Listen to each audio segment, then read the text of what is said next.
Good afternoon and welcome to the garden.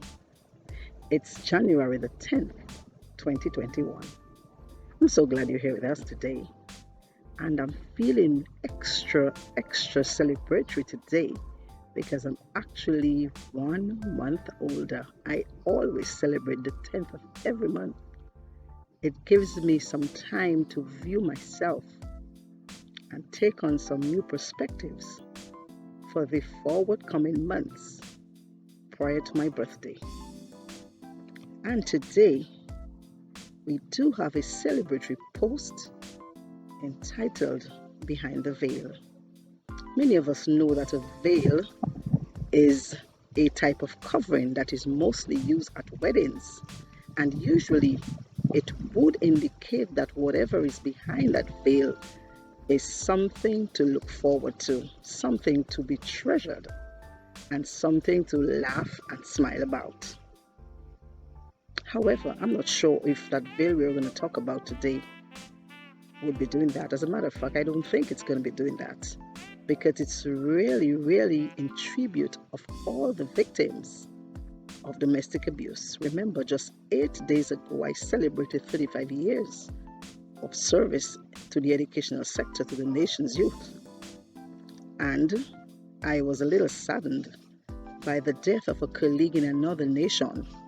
And then, of course, a few days later, there was also the death of an 86-year-old woman at the hands of a partner. And then, of course, even this morning, I would have read of another attack on another female. This time, she did not die.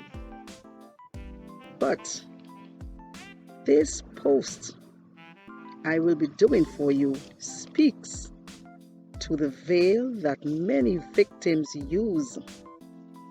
And as I would have also said when I did the SSS, I challenged every one of us as ladies to do something positive for another female. So I'm starting now today with my post, Behind the Veil.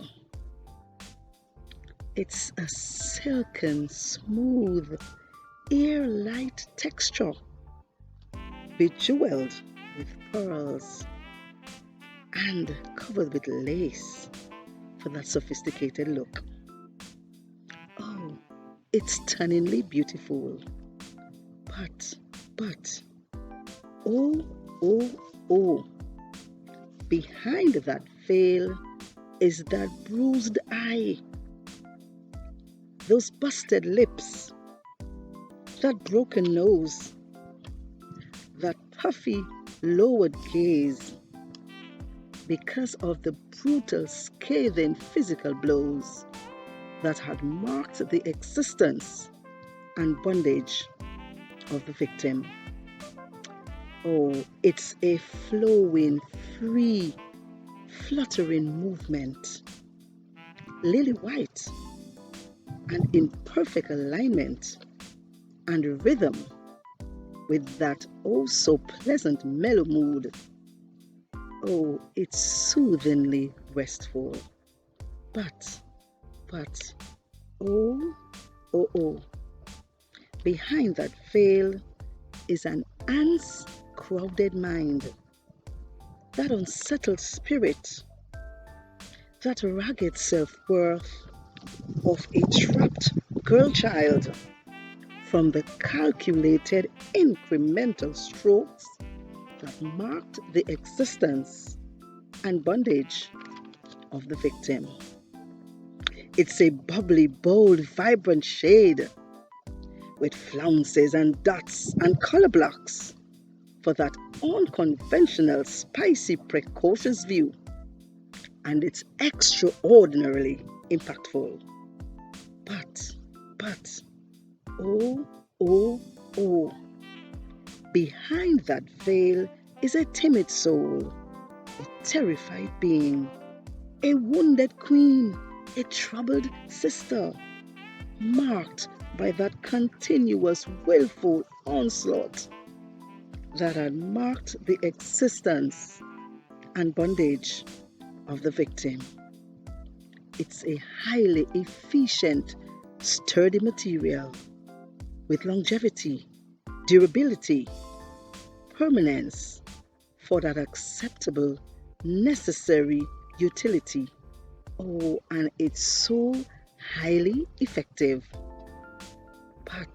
But, oh, oh, behind that veil is a worn down, tired entity, a fed up, irritated, angry human, marked by the overwhelming, relentless strides that had marked the existence and bondage of a victim. And so, I would like to just say now that the veils that often cover the victim of a domestic abuse person, they are so varied. And so we have that innocent veil, that conventional and pretty delicate one. Then we have that carefree, unbothered, and compliant veil that seems to think that everything is okay and we would never ever anticipate what was going on. We have that brave, bold, vivacious persona. And then there is also that hard-working, dedicated, the stand by me ones. They are the victims, they are the veils that they cover. And many times victims of domestic abuse go about their daily lives and they say nothing. And of course, there are a number of reasons why they actually say nothing. So in some instances, it may be that they just don't know how to say what's going on. In other instances, they know that they should be saying something, but because of the taboo and how society looks at the victims, they just simply cover it all up and say nothing. And then, of course, there are those victims that think that somehow, someday, they can make a change of the perpetrator and they can handle it and it's not so bad. And then, of course, there are those that sweep it all under the carpet, knowing fully well and even believing to themselves that if they do say something and if there is a change, that perspective of their whole being would change and they won't know what to do.